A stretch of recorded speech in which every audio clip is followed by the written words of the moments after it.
வணக்கம். மாலை முரசு செய்திகளை விரிவாக பார்ப்பதற்கு முன் தலைப்புச் செய்திகள். தமிழகத்தில் காலியாக உள்ள சட்டசபை தொகுதிகளுக்கு விரைவில் இடைத்தேர்தல். தலைமை தேர்தல் ஆணையம் விரைவில் அறிவிப்பு வெளியிடும் என எதிர்பார்ப்பு.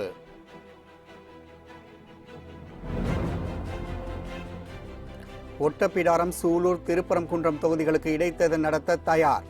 வேட்பாளர்கள் மனு தாக்கலில் தவறான தகவல் அளித்தால் விசாரணையை சந்திக்க நேரிடும் என சத்யபிரதா சாஹூ எச்சரிக்கை. மணற்கொள்ளைக்கு துணை போன அதிகாரிகள் குண்டர் சட்டத்தில் கைது செய்யப்பட்டார்களா? விதிகளை மீறிய அதிகாரிகள் 75 லட்சம் ரூபாய் டெபாசிட் தொகை கட்ட மதுரை உயர்நீதிமன்றம் உத்தரவு.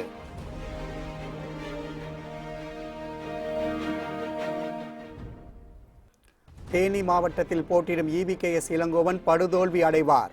அதிமுக வேட்பாளர் ரவீந்திரநாத் குமார் அமோக வெற்றி பெறுவார் என அமைச்சர் செல்லூர் ராஜு உறுதி.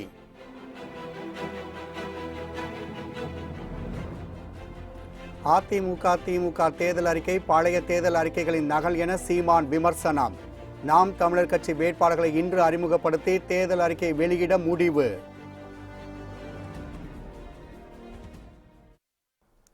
திருப்பரங்குன்றம், சூலூர் சட்டப்பேரவை தொகுதிகளுக்கு முக்கிய அறிவிப்பை தேர்தல் ஆணையம் விரைவில் வெளியிடும் என்று எதிர்பார்க்கப்படுகின்றது.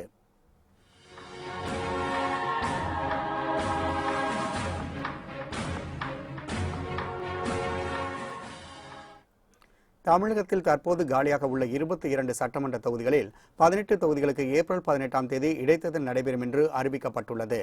மீதமுள்ள ஒட்டப்பிடாரம், அரவக்குறிச்சி, திருப்பரங்குன்றம் தொகுதிகளில் வழக்கு நிலுவையில் உள்ளதை காரணம் காட்டி இடைத்தேர்தல் அறிவிக்கப்படவில்லை.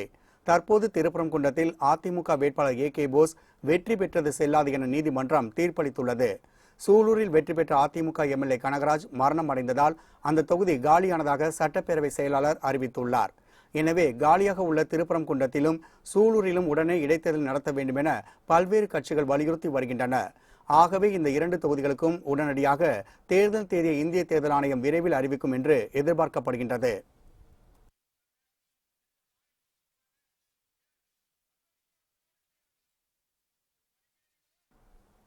ஒட்டப்பிடாரம், சூலூர் மற்றும் திருப்பரங்குன்றம் ஆகிய 3 தொகுதிகளுக்கும் இடைத்தேர்தல் நடத்த தயார் என தமிழக தலைமை தேர்தல் அதிகாரி சத்யபிரதா சாஹூ தெரிவித்துள்ளார். சென்னை தலைமைச் செயலகத்தில் செய்தியாளர்களிடம் பேசிய அவர், மக்களவைத் தேர்தலில் போட்டியிட 252 பேரும், 18 தொகுதி இடைத்தேர்தலில் போட்டியிட 72 பேரும் மனு தாக்கல் செய்துள்ளதாக கூறினார். திருப்பரங்குன்றம் வழக்கு முடிந்து விட்டதையும், சூலூர் தொகுதி காலியாக இருப்பதையும் தலைமை தேர்தல் ஆணையத்திற்கு தெரிவித்து விட்டதாக கூறிய சத்யபிரதா சாஹூ, இந்திய தேர்தல் ஆணையம் அறிவிப்பு வெளியிட்டால் ஒட்டப்பிடாரம், சூலூர் மற்றும் திருப்பரங்குன்றம் தொகுதிகளில் இடைத்தேர்தல் நடத்த தயாராக இருப்பதாகவும் தெரிவித்தார். தமிழகத்தில் இதுவரை தேர்தல் பறக்கும் படையினரால் 29 கோடியே 84 லட்சம் ரூபாய் மற்றும் 209 கிலோ தங்கம் பறிமுதல் செய்யப்பட்டுள்ளதாக கூறிய அவர், உரிய ஆவணங்களை காட்டிய பின் 94 கிலோ தங்கமும் 4 கோடியே 45 லட்சம் ரூபாய் பணமும் திருப்பி கொடுக்கப்பட்டுள்ளதாகவும் தெரிவித்தார். அமைச்சர் ஜெயக்குமார் மீதான புகார் குறித்து விசாரணை நடைபெற்று வருவதாக கூறிய அவர், அதிமுக திமுக என இருதரப்பிலிருந்தும் புகார்கள் வருவதாகவும், முக்கிய புகார்கள் குறித்து தீவிர விசாரணை நடத்தப்படும் எனவும் தெரிவித்தார். வேட்பாளர்கள் தவறான தகவலை அளித்திருந்தால் நீதிமன்றம் மற்றும் வருமான வரித்துறை விசாரணையை சந்திக்க நேரிடும் எனவும் சத்யபிரதா சாஹூ எச்சரிக்கை விடுத்துள்ளார்.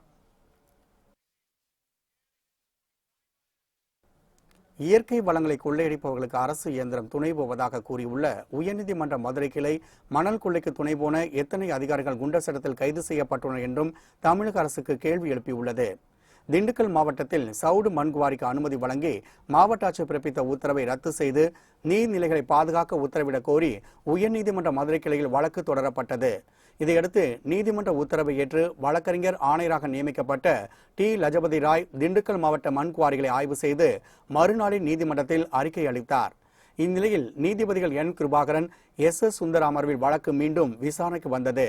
அப்போது இயற்கை வளங்கள் கொள்ளையடிக்கப்படுவதால் மனிதர்கள் பல்வேறு பிரச்சனைகளை சந்திக்க வேண்டி வரும் என நீதிபதிகள் எச்சரிக்கை விடுத்தனர். சட்டவிரோத மணல் கொள்ளையர்கள் மீது மட்டுமல்லாமல் அவர்களுக்கு துணை போகும் அதிகாரிகள் மீதும் நடவடிக்கை எடுக்க வேண்டிய அவசியம் எழுந்துள்ளதாக நீதிபதிகள் கருத்து தெரிவித்தனர். மேலும் பழனி சித்தரைவு கிராமத்தில் உரிமம் பெறப்படாத இடத்தில் தனிநபர் சட்டவிரோதமாக குவாரி நடத்த அனுமதித்த அதிகாரிகள் 75 லட்சம் ரூபாயை டெபாசிட் செய்ய உத்தரவிட்டனர். மணல் கொள்ளைக்கு துணை போன அதிகாரிகள் எத்தனை பேர் குண்டர் சட்டத்தில் கைது செய்யப்பட்டுள்ளனர் என்றும் அவர்கள் என்னென்ன பொறுப்புகள் உள்ளனர் என்றும் நீதிபதிகள் கேள்வி எழுப்பியுள்ளனர். சட்டவிரோத மணல் கொள்ளையிடமிருந்து கடந்த 10 ஆண்டுகளில் வசூலிக்கப்பட்ட அபராத தொகை எவ்வளவு என்பது தொடர்பாக தமிழக அரசு நீதிமன்றத்தில் அறிக்கை தாக்கல் செய்யும் நீதிபதிகள் உத்தரவிட்டனர்.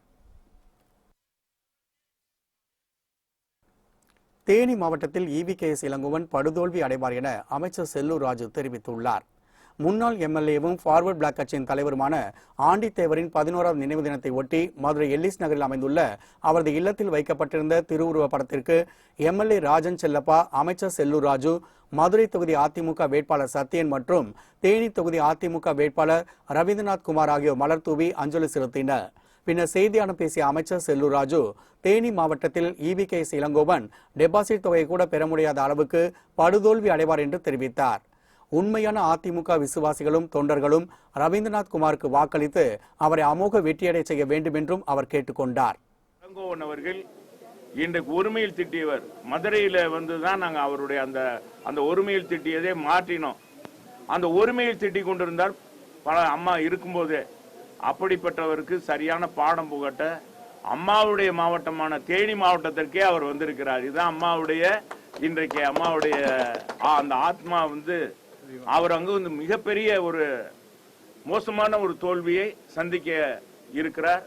அதுக்கு அண்ணா திராவிட முன்னேற்ற கழக தொண்டன் ஒவ்வொருவரும் பாடுபடுவோம். தொடர்ந்து பேசிய தேனி தொகுதி வேட்பாளர் ரவீந்திரநாத் குமார், மறைந்த முதலமைச்சர் ஜெயலலிதாவின் சாதனைகளையும் தற்போதைய முதலமைச்சர் எடப்பாடி பழனிசாமியின் சாதனைகளையும் மக்கள் மத்தியில் எடுத்துக் கூறி வாக்கு சேகரிக்க உள்ளதாக கூறினார். EVKS இளங்கோவன் சொந்த ஊரில் போட்டியிடாமல் தேனி மாவட்டத்தில் போட்டியிடுவது கண்டிப்பாக அவருக்கு தோல்வியை தான் கொடுக்கும் என்றும் அவர் தெரிவித்தார். அம்மாவுடைய வழியில் இன்றைக்கு நம்மளுடைய தமிழ்நாடு முதலமைச்சர் அண்ணன் எடப்பாடி பழனிசாமி அவர்களுடைய அரசு இன்னைக்கு அம்மாவுடைய திட்டங்களை முழுமையாக இன்னைக்கு செயல்படுத்தி கொண்டிருக்கின்றது. அதை சொல்லி நாங்கள் வாக்கு சேகரிப்போம். வாக்கு சேகரித்து நாங்கள் வெற்றி பெறுவோம் என்பதை EVKS இளங்கோவன் அவர்கள் ஈரோடு மாவட்டத்தை சேர்ந்தவர். அவருடைய பகுதியில் அவர் நிக்காம தேனி பாராளுமன்ற தொகுதியில நிக்கிறாரு. ஆக நாங்கள் தேனி பாராளுமன்ற தொகுதியில் உரிமை பிரச்சனை, முல்லை பெரியார் அணை பிரச்சனை மற்றும் மக்களுடைய பிரச்சனைகளில் நாங்கள் உடனடியாக நாங்கள் சென்று சேர்ந்து பாடுபட்டிருக்கின்றோம். மக்களவைத் தேர்தலையொட்டி நாம் தமிழர் கட்சியின் தேர்தல் அறிக்கை இன்று மாலை வெளியிடப்படும் என்று அக்கட்சியின் ஒருங்கிணைப்பாளர் சீமான் அறிவித்துள்ளார். சென்னை வலசரவாக்கத்தில் நாடாளுமன்ற மற்றும் சட்டமன்ற இடைத்தேர்தலை முன்னிட்டு நாம் தமிழர் கட்சியின் வேட்பாளர்கள் கலந்தாய்வு கூட்டம் அக்கட்சியின் ஒருங்கிணைப்பாளர் சீமான் தலைமையில் நடைபெற்றது. இதனைத் தொடர்ந்து மாலையில் அனைத்து வேட்பாளர்களையும் ஒரே மேடையில் அறிமுகப்படுத்தும் பொதுக்கூட்டம் நடைபெறும் என்று அறிவிக்கப்பட்டுள்ளது. இந்த கூட்டத்திற்கு பின் செய்தியாளர்களிடம் பேசிய சீமான், அதிமுக திமுக தேர்தல் அறிக்கைகள் பழைய தேர்தல் அறிக்கைகளின் நகல் என்று விமர்சித்தார். ஊழலற்ற, லஞ்சமற்ற, பசி இல்லாத, ஜாதிய இழிவு அற்ற, அடக்குமுறையற்ற, மதுபோதையற்ற ஒரு தூய தேசம் படைக்க வேண்டுமென நினைப்பதாகவும் அவர் தெரிவித்தார். எதை பேசணும், எப்படிப்பட்ட அரசியலை நம்ம முன்னெடுத்து கொண்டு போகிறோங்கிறத பகிர்ந்து கொள்வதற்காக தேவையற்ற விமர்சன அரசியலை நாங்கள் தவிர்க்கணும்னு நினைக்கிறோம். இந்த புரணி பேசுகிற அரசியலை ஒழிக்கணும்னு நினைக்கிறோம். மாற்றி மாற்றி குறை சொல்லிக்கொண்டு அப்படியே அரை நூற்றாண்டை கடத்திட்டாங்க. ஆக்கப்பூர்வமான வேலை திட்டங்களை நாம் முன்வைக்கிறோம். அதை மக்கள்கிட்ட கொண்டு போய் சேர்க்கணும். மிக கண்ணியமாக நமது கருத்தை மக்கள்கிட்ட கொண்டு போகணுங்கிறத பேசி பகிர்ந்துக்கிறதுக்கான சந்திப்பு தான் இது. இன்னைக்கு மாலை வெளியிடுவோம். மாலை வேட்பாளர் அறிமுக கூட்டம் இருக்குல்ல மயிலாப்பூரில், அதில் வெளியிடுவோம். அது பழைய தேர்தல் அறிக்கையினுடைய புதிய நகல் தானே. அதில் என்ன இருக்குது? 18 ஆண்டுகள் மத்திய அமைச்சரவையில் இருந்துட்டு முதலாக தேர்தலை சந்திக்கும் போது கச்சத்தீவு மீட்போன்னு கொடுத்தாங்களே, அதுவும் இன்னைக்கு வரைக்கும் இருக்கு. 18 ஆண்டுகள் ஆட்சியில் இருந்துட்டு நாங்கள் இப்போ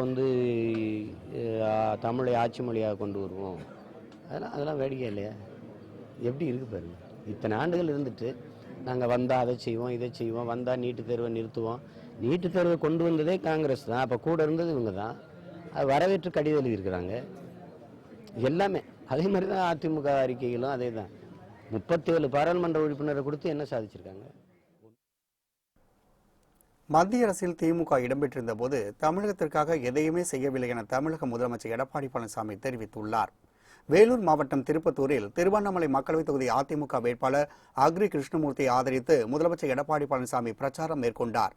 அப்போது பேசிய அவர், திமுக காங்கிரஸ் கூட்டணி கொள்கை இல்லாத கூட்டணி என குறிப்பிட்டார்.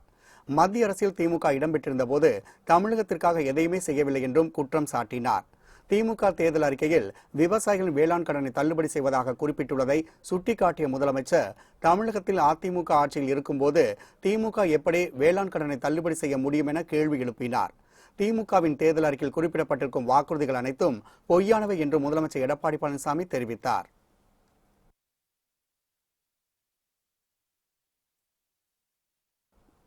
அதிமுகவை அழிக்க நினைப்பவர்களை அரசியலிருந்து அப்புறப்படுத்தப்பட வேண்டும் என அமைச்சர் காமராஜ் ஆவேச உரையாற்றினார்.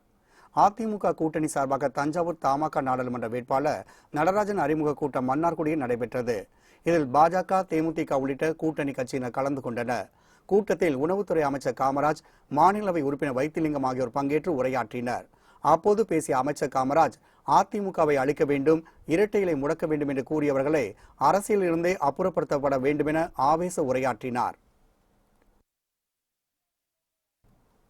எடப்பாடி பழனிசாமியின் ஊழலுக்கு பிரதமர் மோடிதான் காவலாளி என திமுக தலைவர் ஸ்டாலின் குற்றம் சாட்டியுள்ளார். மதசார்பற்ற முற்போக்கு கூட்டணி சார்பில் தர்மபுரி மக்களவைத் தொகுதியில் போட்டியிடுகின்ற திமுக வேட்பாளர் செந்தில்குமார், பாப்பிரெட்டிப்பட்டி சட்டமன்ற தொகுதியில் போட்டியிடும் வேட்பாளர் மணி ஆகியோரை ஆதரித்து ஸ்டாலின் பிரச்சாரம் மேற்கொண்டார். ஒடசல்பட்டி என்னுமிடத்தில் நடைபெற்ற பொதுக்கூட்டத்தில் பேசிய அவர், அதிமுகவை பாஜக மிரட்டி கூட்டணி வைத்துள்ளதாக தெரிவித்தார். எடப்பாடி பழனிசாமி ஊழலுக்கு பிரதமர் மோடிதான் காவலாளி என்றும், அதனால் பிரதமரை சௌகிதார் எனத்தான் கூப்பிட வேண்டும் என்று ஸ்டாலின் தெரிவித்தார். மத்தியில ஆட்சி மாற்றத்திற்காக நடைபெறுகிற தேர்தல் நாடாளுமன்ற தேர்தல்.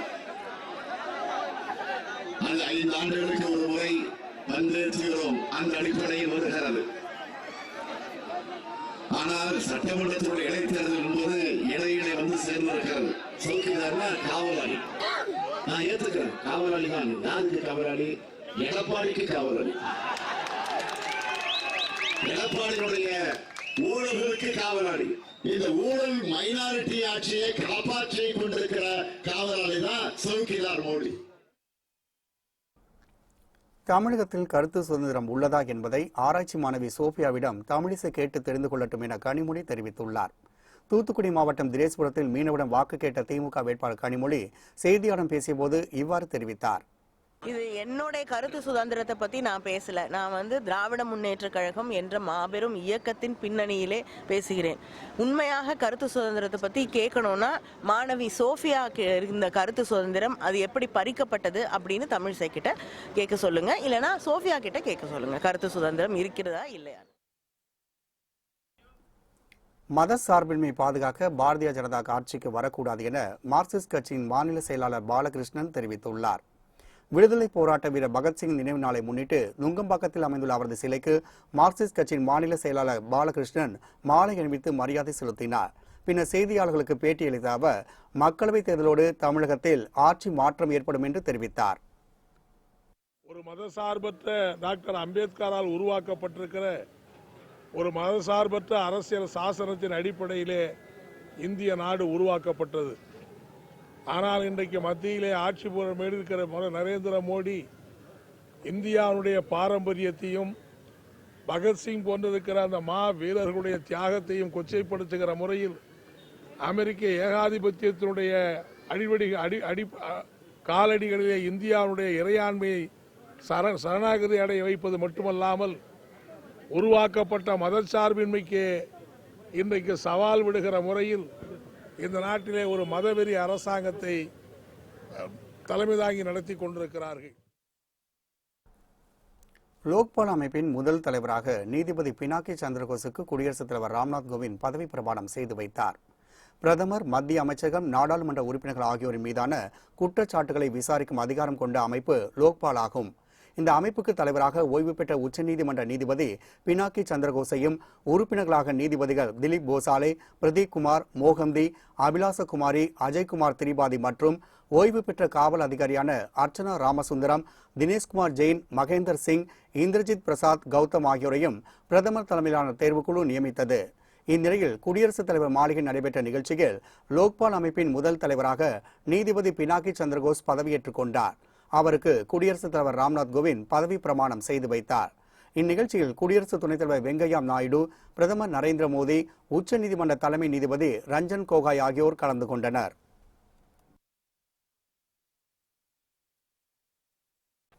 சென்னை திருவான்மியூரில் 100% வாக்குப்பதிவை வலியுறுத்தி இருசக்கர வாகன விழிப்புணர்வு பேரணி நடைபெற்றது. ஏப்ரல் 18ஆம் தேதி தமிழகம், புதுவையில் ஒரே கட்டமாக மக்களவை மற்றும் காலியாக உள்ள 18 சட்டப்பேரவைக்கான இடைத்தேர்தல் நடைபெறவுள்ளது.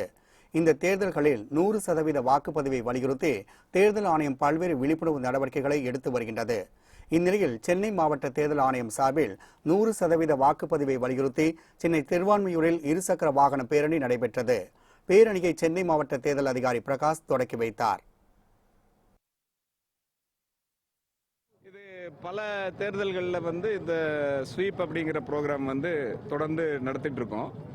இந்த ஸ்வீப் ப்ரோக்ராம்னுடைய நோக்கம் என்னன்னு கேட்டிங்கன்னா, 18 வயது பூர்த்தி அடைந்த ஃபர்ஸ்ட் டைம் ஓட்டர்ஸ் முதல்ல அவங்கள போலிங் பூத்துக்கு வரவழைச்சு இந்த ஜனநாயக கடமையை செய்யறதுக்கு உண்டான ஒரு என்கரேஜிங்காக நிறைய ஆக்டிவிட்டிஸ் இந்த ஸ்வீப் மூலமாக பண்ணிட்டு இருக்கோம். ஹாட் ஏர் பலூன்ஸு, இந்த மாதிரியான பைக் ராலிஸு, மாற்றுத்திறனாளிகள் இன்னைக்கு கூட நம்ம ராயபுரம் டு பீச் வரைக்கும் மாற்றுத்திறனாளிகள் ஒரு பேரணி மாதிரி போய் ஒரு மாற்றுத்திறனாளி வாக்காளர்களுக்கு அல்லது அதை வச்சு பொதுவான ஒரு விழிப்புணர்வு மாதிரி கூட இன்னைக்கு பண்ணுறோம்.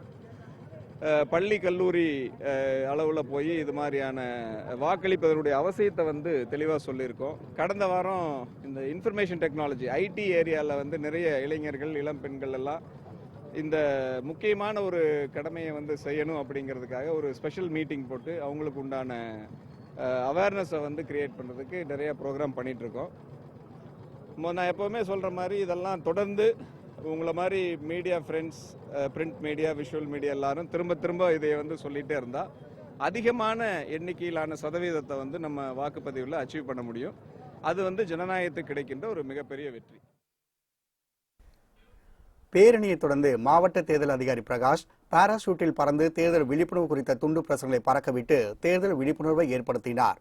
இதேபோல் ஈரோடு மாவட்டம் கோபிச்செட்டிப்பாளையத்தில் 100% வாக்குப்பதிவை வலியுறுத்தி கல்லூரி மாணவ மாணவிகள் விழிப்புணர்வு பேரணியில் ஈடுபட்டனர். மக்களவைத் தேர்தலில் போட்டியிட பல்வேறு இடங்களில் வேட்பாளர்கள் வேட்புமனு தாக்கல் செய்துள்ளனர். பொள்ளாச்சி சட்டமன்ற தேர்தலில் போட்டியிட திமுக வேட்பாளர் சண்முக சுந்தரம் வேட்புமனு தாக்கல் செய்தார். பின்னர் செய்தியாளர் பேசிய அவர், ஆனைமலை நல்லாறு திட்டம் விரைந்து முடிக்க நடவடிக்கை எடுக்கப்படும் எனவும் பொள்ளாச்சி பாலியல் வழக்கில் தொடர்புடைய குற்றவாளிகளுக்கு கடும் தண்டனை வழங்கப்படும் எனவும் கூறினார். என்னை பாராளுமன்ற தொகுதி வேட்பாளராக தேர்ந்தெடுக்கும் பட்சத்தில் ஆனைமலையாறு நல்லாறு திட்டத்தை விரைந்து செயல்படுத்த முயற்சி மேற்கொள்ளப்படும். பொள்ளாச்சியிலிருந்து நாட்டின் அனைத்து நகரங்களுக்கும் ரயில் சேவைகளை விரிவுபடுத்துவதற்கு முயற்சி எடுக்கப்படும். பழனியிலிருந்து கோவை வரையிலான பயணிகள் ரயிலின் எண்ணிக்கையை அதிகப்படுத்துவதற்கு முயற்சி எடுப்பேன். வால்பாறை தோட்ட தொழிலாளர்களுக்கு மேலும் ஊதிய உயர்வு பெற்றுத் தருவதற்கு நாங்கள் முயற்சி செய்வோம். வடசென்னை தொகுதியில் போட்டியிட தேமுதிக வேட்பாளர் அழகாபுரம் மோகன்ராஜ் வேட்புமனு தாக்கல் செய்துள்ளார். வேட்புமனு தாக்கலின் போது அமைச்சர் ஜெயக்குமார் உடனிருந்தார். மேலும் அதிமுக கூட்டணி 40 தொகுதிகளிலும் வெற்றி பெறும் என அவர் நம்பிக்கை தெரிவித்தார். சென்னை பல்லாவரத்தில் 8 கோடி ரூபாய் மதிப்புடைய தங்கம் மற்றும் வெள்ளி நகைகளை பறக்கும் படை அதிகாரிகள் பறிமுதல் செய்தனர். மக்களவைத் தேர்தல் தேதி அறிவிக்கப்பட்டுள்ளதை அடுத்து தேர்தல் நடத்தை விதிகள் அமலுக்கு வந்துள்ளன. தேர்தல் விதிமுறைகளின்படி 50,000 ரூபாய்க்கு மேல் உரிய கணக்கில்லாமல் எடுத்து செல்லப்படும் பணம் பறிமுதல் செய்யப்படும் என தேர்தல் ஆணையம் அறிவித்துள்ளது. இந்நிலையில் தமிழகம் முழுவதும் பறக்கும் படையினர் தீவிரமாக சோதனையில் ஈடுபட்டு வருகின்றனர். இடையே சென்னை அடுத்துள்ள பல்லாவரம் திருநீர்மலை சாலையில் பறக்கும் படை அதிகாரிகள் வாகன சோதனை ஈடுபட்டிருந்தனர். அப்போது அவ்வழியாக லாரியை மடக்கி சோதனை செய்தபோது 8,73,00,000 ரூபாய் மதிப்புடைய தங்கம், வைரம், வெள்ளி நகைகள் இருப்பது தெரிய வந்தது. இந்த நகைகள் அனைத்தும் குரோம்பேட்டையில் உள்ள பிரபல லலிதா ஜுவல்லரிக்கு சொந்தமான நகைகள் என்பது தெரிய வந்தது. நகைகளின் மதிப்பு பல கோடி ரூபாய்க்கு மேல் இருப்பதால் வருமான வரித்துறை விசாரணைக்கு பிறகே நகைகள் உரியவுடன் ஒப்படைக்கப்படும் என தேர்தல் அதிகாரிகள் தெரிவித்தனர். இதனைத் தொடர்ந்து பறிமுதல் செய்யப்பட்ட நகைகள் சீல் வைக்கப்பட்டு ஆலந்தூர் அரசு கருவூலத்தில் வைக்கப்பட்டுள்ளது. மக்களவைத் தேர்தல் நெருங்குவதையொட்டி தேர்தல் கண்காணிப்பு குழுவினர் நடத்திய தீவிர சோதனையில் பல லட்சம் ரூபாய் பணம் மற்றும் வெளிநாட்டு கரன்சி பறிமுதல் செய்யப்பட்டது. கோவை ஒண்டிப்புதூர் பகுதியில் தேர்தல் பறக்கும் படை அதிகாரிகள் திடீர் வாகன தணிக்கையில் ஈடுபட்டனர். அப்போது 43 லட்சம் ரூபாய் மதிப்பிலான வெளிநாட்டு கரன்சிகளை பறிமுதல் செய்த அதிகாரிகள் வருமான வரித்துறை அதிகாரிகளிடம் ஒப்படைத்தனர். இதேபோல் வந்தவாசி அருகே நடத்தப்பட்ட வாகன சோதனையில் உரிய ஆவணங்களின்றி கொண்டு செல்லப்பட்ட 1,19,000 ரூபாய் பணம் பறிமுதல் செய்யப்பட்டது. பறிமுதல் செய்யப்பட்ட பணம் வந்தவாசி வட்டாட்சியரிடம் ஒப்படைக்கப்பட்டது. திருப்பூர் மாவட்டம் தாராபுரம் அருகே தேர்தல் பறக்கும் படை அதிகாரிகள் வாகன சோதனை நடத்திய போது மகேந்திரா ஜீப் வாகனத்தில் ஆன் டியூட்டி என ஒட்டப்பட்டதை கண்டு சந்தேகமடைந்தனர். அப்போது அந்த வாகனத்தை ஆய்வு செய்த அதிகாரிகள் 200 கிலோ அபாயகரமான வெடிமருந்து குச்சிகளை கண்டெடுத்தனர். பறிமுதல் செய்யப்பட்ட வெடிமருந்துகள் தாராபுரம் வட்டாட்சியரிடம் ஒப்படைக்கப்பட்டு விசாரணை நடத்தப்பட்டு வருகின்றது. பாமகவும் தேமுதிகவும் அதிமுகவுடன் கூட்டணி வைத்திருப்பது சீட்டுக்காகவும் ஓட்டுக்காகவும் நோட்டுக்காகவும் என்று உதயநிதி ஸ்டாலின் விமர்சித்துள்ளார். சேலம் உடையாப்பட்டி பகுதியில் கள்ளக்குறிச்சி தொகுதி திமுக வேட்பாளர் கௌதம சிகாமணிக்கு ஆதரவாக உதயநிதி ஸ்டாலின் வாக்கு சேகரித்தார். அப்போது பேசிய அவர் அதிமுகவை கடுமையாக விமர்சனம் செய்த அவர் பாமகவும் தேமுதிகவும் சீட்டுக்காகவும் ஓட்டுக்காகவும் நோட்டுக்காகவும் மட்டுமே தற்போது அதிமுகவுடன் கூட்டணி வைத்திருப்பதாக விமர்சனம் செய்தார். பிரதமர் மோடி அவர்கள் நம்மளை வச்சு செஞ்சிருக்காரு. நம்ம அவரை வச்சு செய்யணுமா வேணாமா? வச்சு செய்வீங்களா மாட்டீங்களா? அவரை வீட்டுக்கு அனுப்புறோம்னா அனுப்புவீங்களா?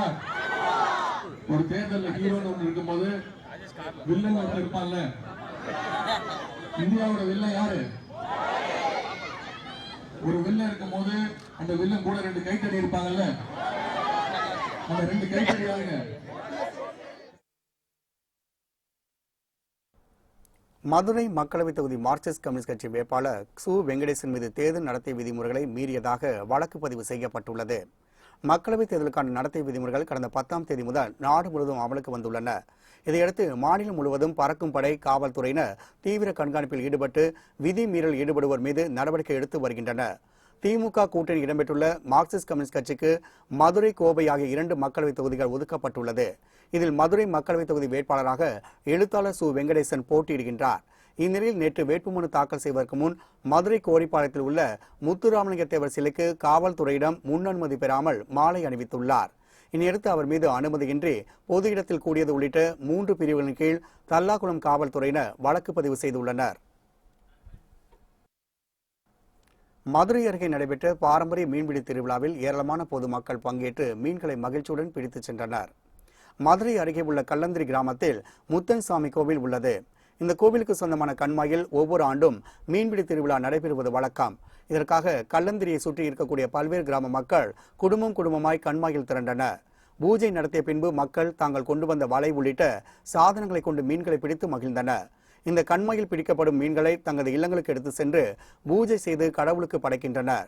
இதனால் தங்களது விவசாயம் செழித்து வளமான வாழ்வு கிடைக்கும் என்பது அப்பகுதி மக்களின் நம்பிக்கையாக உள்ளது.